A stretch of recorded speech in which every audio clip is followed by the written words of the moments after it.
pela vida de Leonardo e pela vida de Jamile. Glória a Deus. Irmãos, hoje nós estamos, eu não sei o que está acontecendo, mas toda quarta-feira eu estou esquecendo o regimento interno em casa. Que luta. Ficou em cima do armário hoje. Mas amém, Jesus é bom. O tema de hoje, irmãos, é a cura da filha da mulher cananeia. A cura da filha da mulher cananeia. Estamos na série Milagres de Jesus. E hoje vamos falar a respeito do 21º milagre, ou milagre número 21, né? Está narrado em dois evangelhos. O evangelista Mateus narrou em Mateus capítulo 15, do versículo 21 ao versículo 28, e o evangelista Marcos também narrou esse milagre em Marcos capítulo 7, do versículo 24 ao 30. E Marcos, eu peço a ajuda das mídias.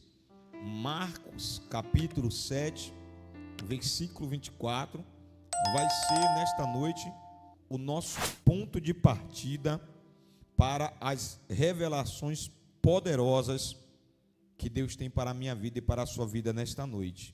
Amém? Quem já localizou Marcos capítulo 7, versículo 24, dá um sinal dizendo glória a Deus. Muito bem, diz assim: e levantando-se dali, foi para os territórios de Tiro e de Sidom.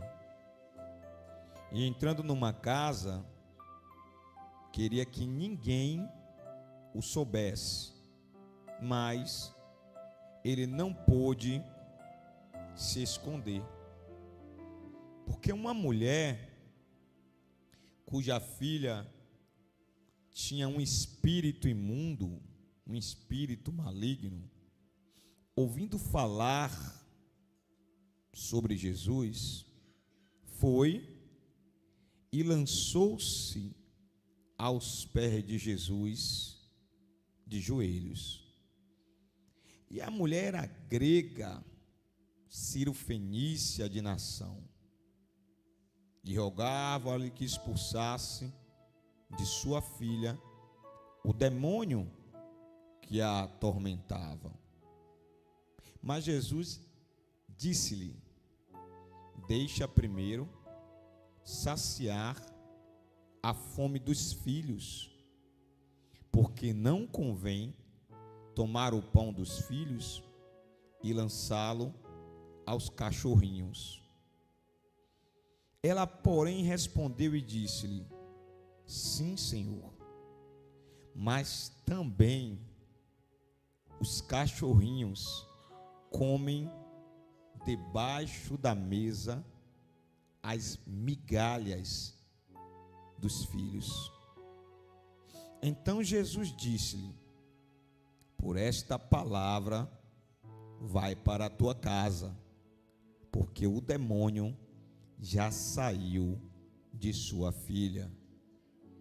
E indo ela para a sua casa, achou a sua filha deitada sobre a cama, pois o demônio já tinha ido embora. Diga glória a Deus. Olhe para alguém e diga: quando você voltar para casa, Deus tem uma surpresa para a sua vida. Olhe para alguém agora, fale com voz de profeta, diga: quando você voltar para casa, diga todo mal, diga todo mal, diga que estava lá, não se encontrará mais, diga não vai estar mais em nome de Jesus. Glória a Deus. Muito bem. Milagre de número 21, a cura da filha da mulher cananeia. Marcos capítulo 7, verso 24, o texto diz: Jesus saiu daquele lugar e foi para os arredores de Tiro e de Sidom. Entrou numa casa e não queria que ninguém o soubesse. Contudo, não conseguiu manter em segredo a sua presença. Vamos aprender mais a respeito desse momento aqui. Vamos aprender hoje. Irmão, Jesus também realizou milagres na região de Tiro, uma região de gentios, logo depois de ter saído da Palestina, seguindo desta vez para o norte, andando cerca de mais ou menos 50 quilômetros até chegar em Tiro de Sidom. É importante nós entendermos isso aqui. Jesus ele sai da região da Palestina, caminhando rumo ao norte, mas ele não vai de carro, ele não vai de metrô, ele não vai de moto, ele não vai de avião, ele não vai de bicicleta, ele vai andando. E andar 50 quilômetros, irmãos, é bem difícil. Mas Jesus ele estava acostumado a andar 10 quilômetros, 50 quilômetros, 100 quilômetros, 120 quilômetros, tudo para curar alguém, para abençoar a vida de alguém. Diga glória a Deus. Neste período, ele estava evitando os grandes centros e passou a ministrar em locais de periferias simples. Por que é importante a gente saber isso aqui? Que nesse período aqui Jesus, ele deixou de ministrar nos locais aonde havia muita multidão, muita gente, como a Galileia, Cafarnaum, Judéia, Samaria, e foi para um lugar mais simples, mais periférico. Isso deixa muito claro que para Jesus não há diferença entre judeus e gentios, pois todos são pecadores e todos precisam do Salvador sobre sua vida e sobre a sua família.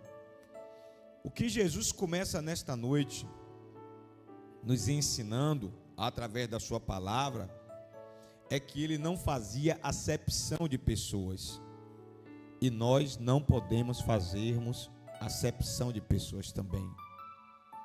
Ele amava a todos e nós precisamos amar a todos também. Ele se deslocava grandes distâncias para orar por alguém, para profetizar cura, milagre sobre a vida de alguém, independente de ser judeu ou de ser gentio, porque ele era movido pela compaixão. O verso 25 diz: de fato, logo que ouviu falar de Jesus, certa mulher daquela região, que morava ali em Tiro e Sidom, cuja filha estava com espírito imundo, veio e lançou-se aos seus pés, de joelhos. A mulher era grega, cirofenícia de origem, e rogava a Jesus que expulsasse o demônio de sua filha. Diga glória a Deus. Vamos ponderar aqui mais um pouquinho.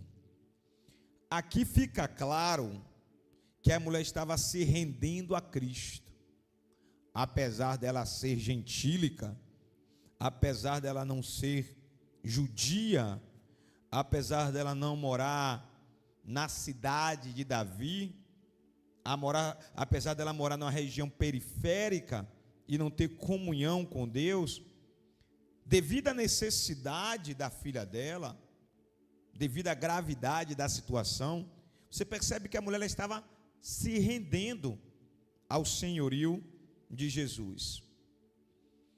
A palavra grega usada nesses textos é a palavra grega koinos, que significa contaminam ou algo comum. E o seu sentido tem a ver com o fato que os pecados podem assumir a condição de parte integral do ser humano, caso não haja arrependimento, confissão e perdão. Repita isso comigo, diga: os pecados podem assumir a condição de parte integral do ser humano, caso não haja arrependimento, confissão e perdão. Aí entra o nosso amigo Espírito Santo, como grande aliado dos cristãos, na tarefa de manter as nossas mentes sensíveis e purificadas. Diga glória a Deus. Vamos mais um pouquinho aqui. Eu disse que nós estamos estudando hoje o Evangelho de Marcos, capítulo de número 7, do versículo de número 24 até o versículo de número 30, não foi isso? Nosso ponto de partida, diga glória a Deus. Mas eu disse também que o evangelista Marcos, no capítulo 15, ele fala sobre esse mesmo milagre. E tem algumas coisas que Mateus fala no capítulo 15, que Marcos não falou. Então quero ler também com vocês Mateus capítulo 15, vai aparecer aqui, Mateus capítulo 15, versículo 22, 23, 24 e 25, para a gente entender esse milagre de maneira mais consistente, né? Olha o que Mateus diz, no verso 22, capítulo 15, verso 22. Uma mulher cananeia, natural dali, de onde? De Tiro e Sidom, veio a Jesus como, deixa eu ver como é que está aqui, ali está dizendo clamando, na minha tradução está dizendo gritando, veio a Jesus gritando, mas gritando e clamando é a mesma coisa, é em alta voz, é para chamar a atenção mesmo.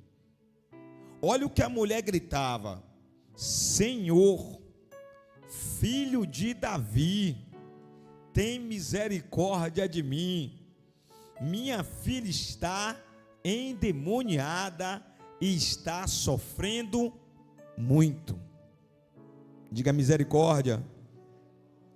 Aí no verso 23, olha o que o texto diz, ainda estou em Mateus capítulo 15, mas Jesus não lhe respondeu nenhuma palavra. Eita Jesus, quando Jesus fica em silêncio, a nossa alma fica atribulada, mas o silêncio de Jesus não quer dizer que Ele não está trabalhando. Olhe para alguém e diga: mesmo no silêncio, fale para ele entender e tomar posse, diga: mesmo no silêncio, Jesus está trabalhando em seu favor. Continuando a leitura, então seus discípulos se aproximaram de Jesus e pediram: manda essa mulher embora, pois ela vem gritando atrás de nós. Diga misericórdia.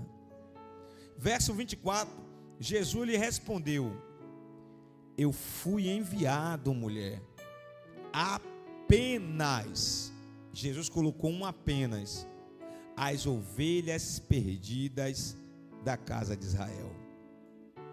Verso 25, a mulher veio a si mesmo, adorou ele de joelhos e disse: Senhor, ajuda-me. Diga glória a Deus.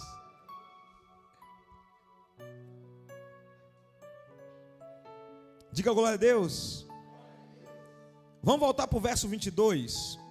Mateus capítulo 15, verso 22. Tem uma chave aí que a gente precisa guardar na memória.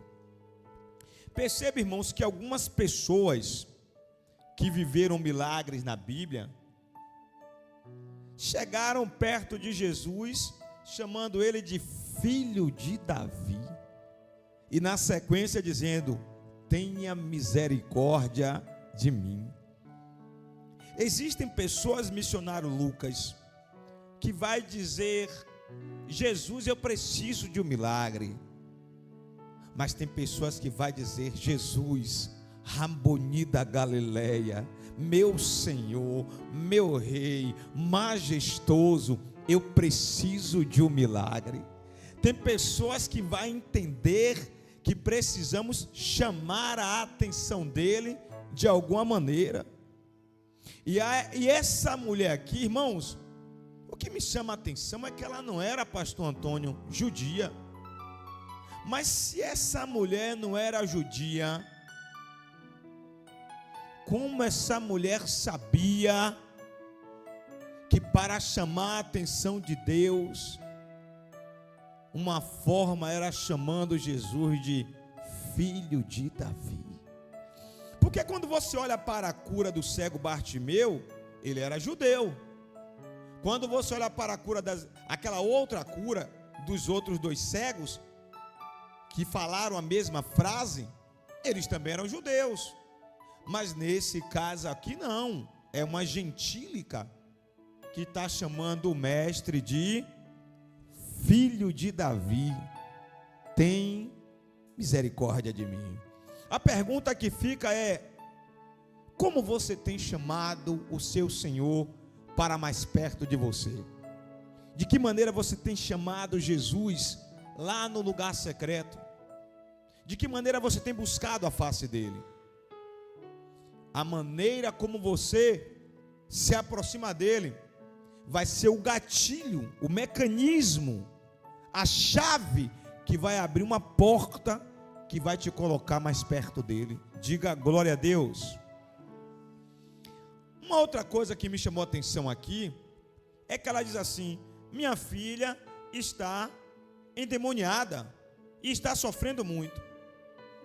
Se essa mulher não tinha comunhão com Deus, não tinha comunhão com Cristo, não era judia, como ela sabia disso sem discernimento espiritual?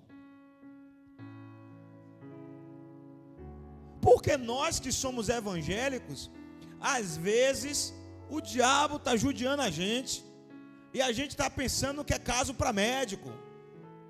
O diabo está judiando, e a gente não bota o joelhinho no chão para orar.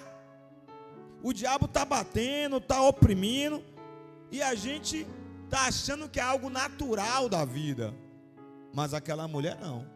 Aquela mulher foi bem clara com Jesus: minha filha está endemoniada e está sofrendo muito. Por que ela disse está sofrendo muito? Porque a Bíblia diz que o diabo veio para matar, roubar e destruir. Ele veio exatamente para isso, para fazer as pessoas padecerem e sofrerem ao extremo. Diga misericórdia. O verso 23, Mateus capítulo 15, verso 23, também me chamou a atenção, quando o texto começa dizendo assim: mas Jesus não lhe respondeu nenhuma palavra. Imagina aí, Daniel, você está precisando de um milagre, e aí você chega perto de Jesus e começa a clamar, e você se ajoelha, e você chama ele de Senhor, e chama ele de filho de Davi, e você diz: tenha misericórdia de mim, livre minha filha. E a única coisa que você tem como resposta é o silêncio de Deus. Nos nossos dias, que somos a geração do imediatismo, a geração do TikTok, a geração que quer tudo rápido, quer tudo no nosso tempo, na nossa hora, correndo, a gente já pensa logo: Jesus não se interessa por minha causa, Jesus me esqueceu, Jesus me abandonou. Jesus não me ouve mais. Eu quero lhe dizer uma coisa: isso é o inimigo das nossas almas que quer que você pense, porque o silêncio dele não quer dizer que ele te esqueceu. O silêncio dele muitas vezes quer dizer que ele está provando a minha fé e a sua fé. Diga glória a Deus. Tem mais coisa aí que precisa chamar a minha e a sua atenção. Aí no versículo 23. Então seus discípulos se aproximaram dele e pediram: manda a mulher embora, pois vem gritando atrás de nós. Como assim, irmãos? Manda, Rodrigo, diácono Rodrigo, manda a mulher embora, pois vem gritando atrás de nós. Como assim? Como assim mandar a mulher embora? Se a mulher está precisando de ajuda, se a mulher está precisando de socorro, se a filha da mulher está doente, a mulher tinha acabado de falar: olha, minha filha está endemoniada, está sofrendo muito, só o Senhor pode salvar minha filha. Aí vem os abençoados dos discípulos e diz: manda a mulher embora. Se eu dar risada. Irmãos, nos nossos dias, às vezes, acontecem coisas assim. Tem pessoas que chegam na igreja precisando de socorro, precisando de ajuda, e nós não temos o discernimento espiritual de identificar que aquela pessoa precisa de ajuda, precisa de socorro, e deixamos a pessoa ir embora sem a resposta, sem o milagre, sem tomarmos uma ação. Mas nesta noite, Deus está me convidando, está te convidando, está nos convidando a sermos mais sensíveis, termos mais compaixão por aqueles que sofrem. Irmãos, quem sofre não está sofrendo porque gosta de sofrer, não, porque eu não conheço crente masoquista. Tem crente masoquista, irmãos? Tem não, né? Tem crente chorando, mas masoquista não. Amém? Se tiver aqui nessa noite um crente masoquista, levanta a mão e diga: sou eu. Não tem não, graças a Deus. Então, irmãos, as pessoas não sofrem porque elas querem sofrer. As pessoas não sangram porque elas querem sangrar. As pessoas não se desesperam porque elas querem se desesperar. Não. É porque nós vivemos em um mundo selvagem, dominado pelo espírito do anticristo, cuja existência é justamente para tirar minha paz e a sua paz. Ah, meu irmão, mas enquanto o espírito do anticristo existe para tirar minha paz e a sua paz, o Espírito Santo de Deus foi derramado para trazer paz para a minha alma e para a sua alma, para trazer alegria para a minha alma e para a sua alma, para trazer conforto, alegria, refrigério. Meu irmão, minha irmã, maior é o que habita em você do que o que habita no mundo. Diga para ele aí, pelo amor de Deus, diga assim: maior é o que habita em você do que o que habita no mundo. Diga para o outro que está do outro lado, diga: maior é o que habita em você, vaso, do que o que habita no mundo. Não deixa o celular cair não, vaso, que eu não tenho dinheiro para pagar seu celular não, em nome de Jesus. Oh, glória. Amém, irmãos? Maior é o que habita em nós do que o que habita no mundo. Aí quando você chega no versículo 24, Jesus agora resolve responder. Cadê Daniel, que estava conversando comigo aqui? Aí, Jesus agora resolve abrir a boca e responder. Olha a resposta de Jesus: moça, eu sinto muito, mas eu fui enviado apenas às ovelhas perdidas da casa de Israel. Em outras palavras, Jesus estava dizendo assim: você é gentílica, você não tem sangue judeu, eu não tenho acerto nenhum com você. A mulher, irmãos, ela poderia ir embora só depois dessas porradas que ela tomou, ela poderia ir embora. Por quê? Os discípulos disseram: manda ela embora. Jesus, no primeiro momento, ignorou ela, não disse uma palavra sequer. Depois, quando Jesus resolve abrir a boca, ele diz: eu fui enviado apenas para as ovelhas perdidas de Israel. A maioria de nós aqui teríamos ido embora. Sim ou não? Sim. A maioria. Aqui, quando nós víssemos os discípulos dizendo: manda Luiz Paulo embora, dizer: você é atribulado, irmão? Você está endemoniado? Você está querendo que eu perca meu milagre? Aí já ia começar a discutir com os discípulos, porque o discípulo mandou embora. Está querendo me humilhar? É porque você está com ele? Só porque eu não sou judeu? Ia fazer um estardalhaço. Enquanto os discípulos mandaram ela embora, ela não disse nada. Ela ficou na dela.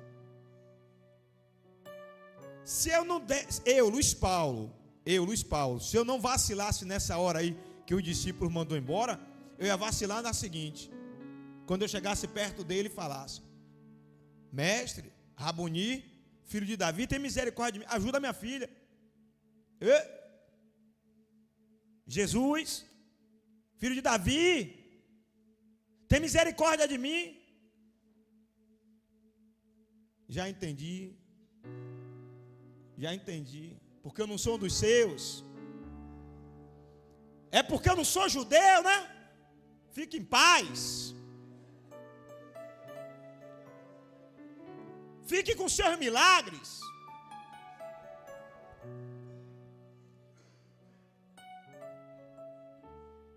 Eu ia sair assim mesmo, porque a intenção era para ver se ele pelo menos me olhava e voltava atrás. Eu sei que eu ia fazer alguma besteira, mas a mulher não, irmãos, a mulher perseverou. Aí quando chega no versículo 25, o texto diz assim: a mulher veio, adorou ele de joelhos e disse: Senhor, ajuda-me. Olhe para alguém e diga: persevere um pouco mais. Olhe para alguém e diga assim: não é hora de desistir. Diga: persevere mais. Irmãos, percebe esse detalhe aqui? Vocês perceberam? Isso aqui tem que chamar a nossa atenção. Pastor Antônio, igreja, desde quando nós começamos com a série Milagre de Jesus, foram várias pessoas que antes de viver o milagre, primeiro se ajoelharam. A pergunta que fica é: você tem se ajoelhado e tem pedido a Ele para te encontrar no lugar secreto? Existe um mistério de Deus nesse negócio de se ajoelhar. Porque, irmãos, a mulher não era judia, a mulher não era samaritana, a mulher era gentílica, não conhecia os costumes dos judeus, mas de alguma maneira ela entendeu que esse gesto iria chamar a atenção de Jesus.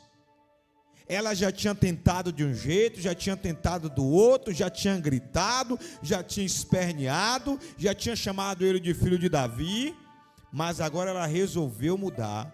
Ela resolveu se ajoelhar, adorar e dizer com muita calma: Senhor, ajuda-me. Diga glória a Deus. Aplauda o Senhor Jesus.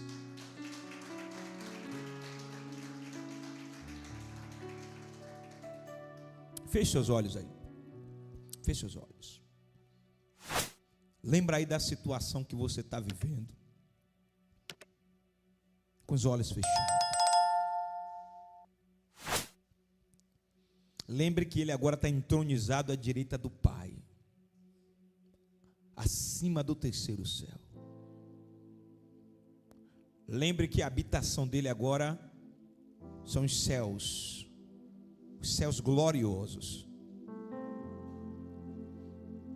Lembre que aonde ele está agora é o mesmo lugar aonde estão os 4 seres viventes. Lembre que o lugar que ele está agora é o lugar onde estão os querubins, os serafins.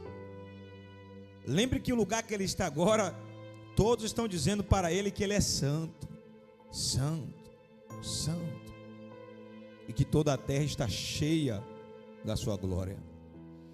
Lembre que o lugar que ele está agora é o lugar onde está Gabriel, Miguel.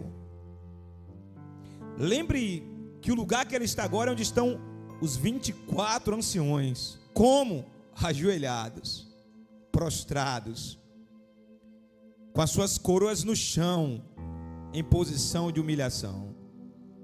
E agora que você lembrou quem é ele, agora que você lembrou, recordou quem é o mestre, agora que você lembrou onde ele está agora, faça igual àquela mulher e repita essas palavras, diga: Senhor, ajuda-me. Apresente a sua causa a ele agora pela fé em pensamento, diga: Senhor, ajuda-me. Ele vai te ajudar. Você pode aplaudir Jesus.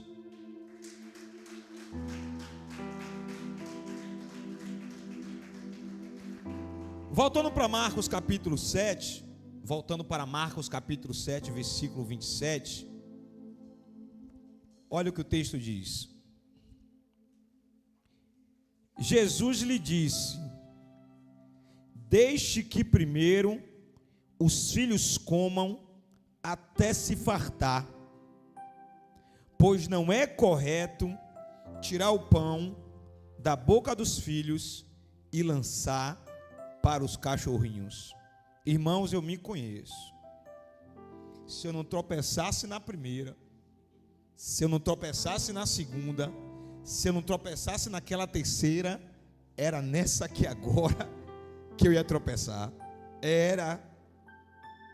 Não é correto tirar o pão da boca dos filhos e lançar para os cachorrinhos. Era mesmo que eu estava vendo. Você está ajoelhado, em posição de adoração. Aí você escuta um negócio desse. Eu ia levantar lentamente e perguntar: como? O senhor me chamou de cachorro? Olha, fica aí com os seus judeus, porque eu vim aqui pedir um milagre para minha filha, mas eu não vim aqui para ser humilhado, não. Eu não vim aqui para ser humilhado publicamente, não. Quer dizer que, além de tudo, agora eu sou cachorro. Então eu tenho certeza que eu ia vacilar aqui agora. Mas quando chega no versículo 28, o texto diz que a mulher respondeu algo, irmãos, tremendo. Porque o texto diz assim: sim, Senhor, mas até os cachorrinhos comem debaixo da mesa das migalhas que caem da boca das crianças. Diga glória a Deus. Irmãos, ela entendeu alguma coisa que nós não entendemos até hoje. Pastor Antônio, essa mulher entendeu alguma coisa que nós não entendemos até hoje. Sabe por quê? Quem quer migalhas? Ninguém quer migalhas. Nós só queremos o melhor. Nós só queremos a abastança. Nós só queremos a abundância. Se aparecer para nós migalhas, ainda que estejamos com fome, o nosso orgulho não permite comer as migalhas, porque nós sentimos que é uma humilhação. Só que existe uma diferença entre as migalhas dos homens e as migalhas de Jesus. Porque as migalhas dos homens servem muitas vezes para a humilhação, mas as migalhas de Jesus servem para a cura, para o milagre e para a libertação. Diga glória a Deus e aplauda o Senhor Jesus.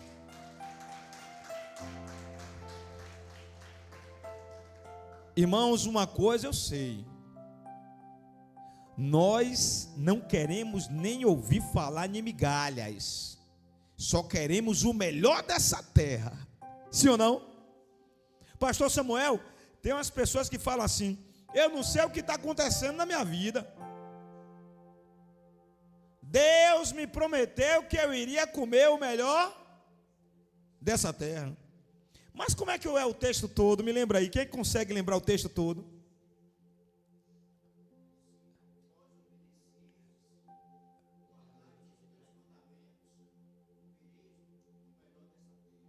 Então existe antes, se vós o quê? Me obedecer. Né? Existe antes se você ouvir minha voz, se você me der atenção, se você me obedecer, aí ele diz: comereis o melhor dessa terra. Às vezes nós não obedecemos, não damos atenção para ele, não buscamos a face dele, não nos rendemos a ele, não damos uma atenção especial para ele, não obedecemos a sua voz, mas ficamos com a segunda parte do texto. Queremos comer o melhor dessa terra. Condição, né? Amém, irmãos?